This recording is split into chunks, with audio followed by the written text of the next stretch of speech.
When we think of the music of Koji Kondo, there are a few different characteristics that immediately spring to mind. Bright, cheery grooves, big, heroic chord progressions, and some of the most iconic, unforgettable melodies ever written. With such an impressive selection of main themes under his belt, it's easy to brush over the fact that Kondo is also responsible for some of the most ominous and unsettling music in video game history, with tunes that manage to creep you out while still being just as memorable and evocative as his more popular and optimistic compositions. So, how does Koji Kondo unsettle you? First, we have to figure out what it means for something to feel creepy in general. Obviously, it's related to being scared, or just feeling uneasy. But if I had to take a stab at more accurately defining the feeling, I'd say it has to do with an implied sense of danger combined with an uncertainty or ambiguity about the situation you're in. It's much creepier to eat dinner with someone who you think might pose an unspecified threat to you than it is to, say, enter a heroic battle of life and death with an evil villain, even if the latter is technically way more dangerous. It's also related to things feeling unnatural or out of place. Like the uncanny valley phenomenon. That is, the closer a fake human face is to looking like a real human face, the creepier it gets, until, of course, it crosses that threshold where it becomes truly convincing. I think that Koji Kondo taps into these two aspects of creepiness in his music, especially in the early Zelda games. Let's take a look.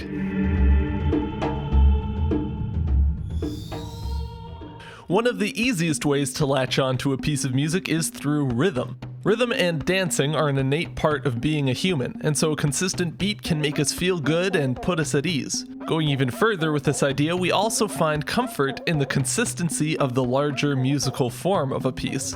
It all comes down to consistency and meeting the expectations of the listener. Music that makes use of a lot of repetition and consistent lengths of phrases is very easy to listen to because it matches the listener's expectations. This is the reason why 90% of music is written in 4 and 8 bar phrases. We've come to expect it over time, and we love consistency. When the harmony part comes into the Forest Temple theme from Ocarina of Time, with these spacey synth pads playing or repeating E major to F with a flattened fifth, we don't get this kind of top-level consistency. The main harmonic idea is stated in 5 bar phrases, and the phrases are never played quite the same way twice.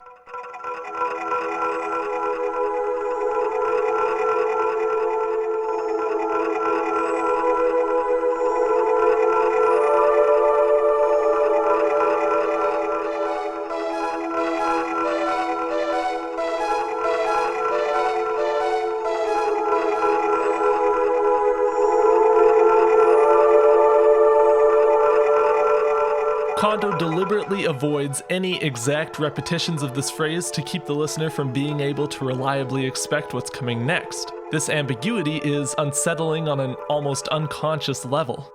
Oftentimes in dungeon music, Kondo will abandon any sort of typical harmonic progression and focus entirely on creating uncomfortable voicings. For example, take the inside of Jabu Jabu's belly theme, which moves this cluster chord voicing up and down in whole and half steps.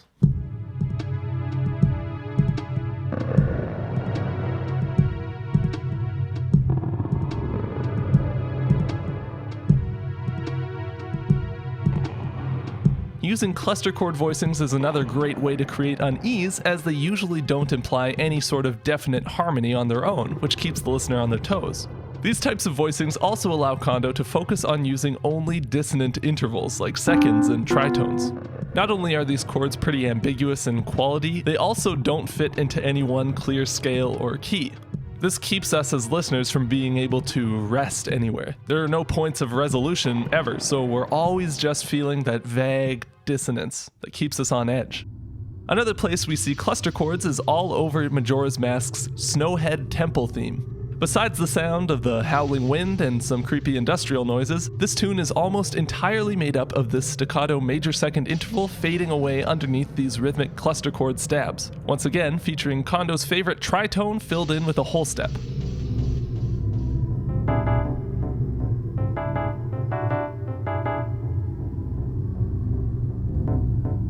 Notice how the rhythmic displacement between these two groups of stabs just toys with our expectations a little bit, making us feel just a little off.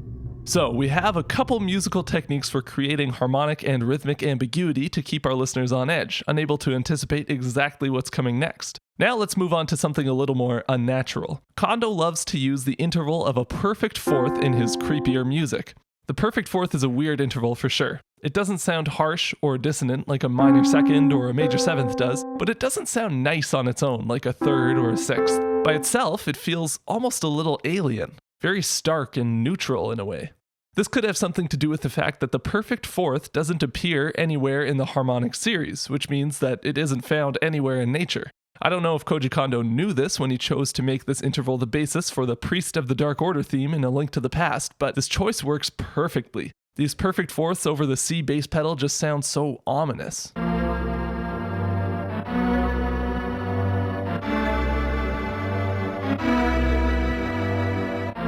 Note again how these notes don't really make any sense harmonically. I mean, sure, you could try and finagle some chord symbols above each bar, but you're not going to get anything that reflects how this music actually sounds. Like a B over C to a D over C to a C major 7 shouldn't sound creepy.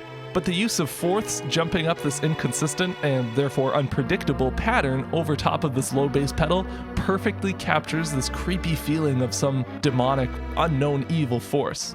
A Link to the Past's Prince of Darkness theme expands on this idea by stacking two perfect fourths on top of each other and sliding them down chromatically every bar.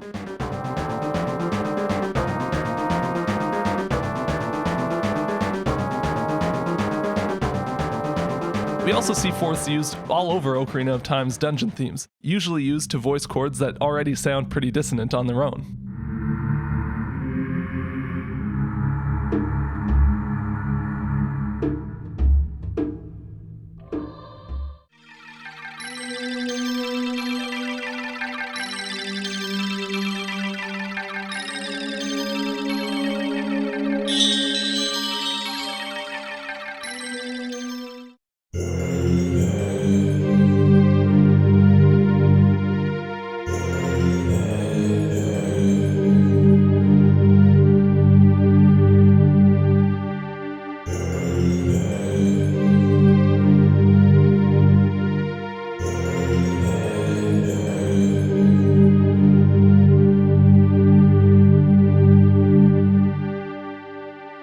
One specific pattern that Kondo seems to love in particular is this leap to semitone movement, usually with both moving in the same direction. This sort of pattern is an easy way to make sure that the melody or harmony following it can't be classified easily into any one scale or key or sound, which gives the music an atonal, uneasy quality without diving straight into 12-tone musical conventions. Harmonically, we see this pattern in the chord progression in Ganon's theme's bridge, as these first inversion minor chords cycle through a semitone down, minor third up pattern. Notice the use of fourths in these chord voicings, adding to that unnatural quality we talked about earlier.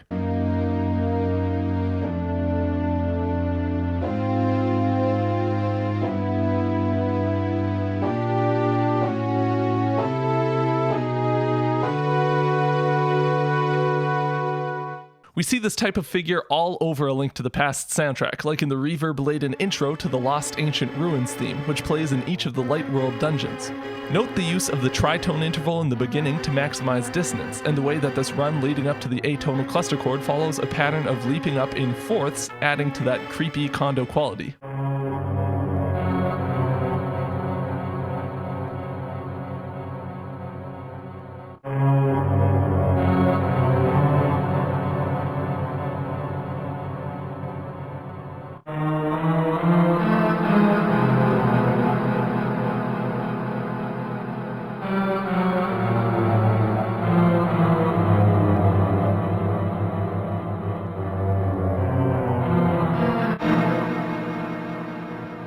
We also see a couple examples in the Dark World dungeon theme, Dungeon of Shadows. The low melody is based entirely on this intervallic pattern, which sounds uneasy enough on its own, but if you notice the 16th note tritone string accompaniment, you'll hear that this figure also follows the same pattern, moving down a semitone, jumping up a major third, and then dropping down another semitone.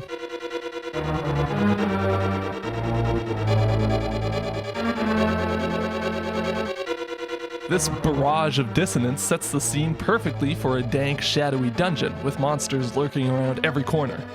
One final example, and one that I think is the most musically unsettling out of everything we've seen so far, can actually be found in the soundtrack to the original Legend of Zelda game. I'm talking, of course, about the Death Mountain theme, which is also used as the final boss fight theme against Ganon.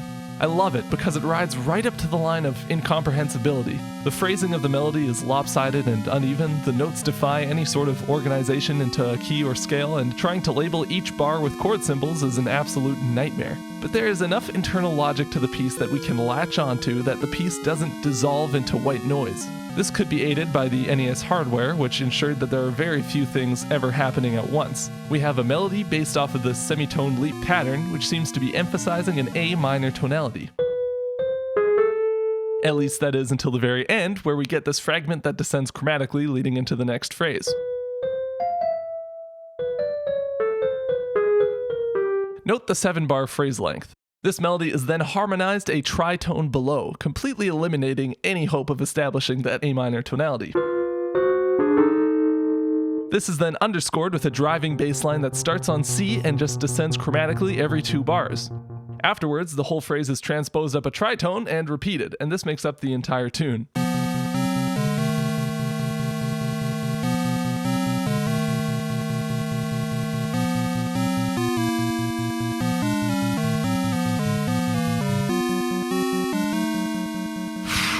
Yikes. That's not easy to listen to. I mean, the NES sound chip doesn't do it any favors, I guess, but musically it's really trying its best to be as far from easy listening as possible. And I think it's a great example of creating this kind of musical effect. Now, if you'll excuse me, I'm going to go listen to the Super Mario Sunshine soundtrack. That's better. You can follow me on Twitter at 8BitMusicTheory, and if you want to support the channel, please check out my Patreon page here. Thanks so much to patron Walty Walters, who suggested this idea for a video, and thank you all for watching it. See you next time.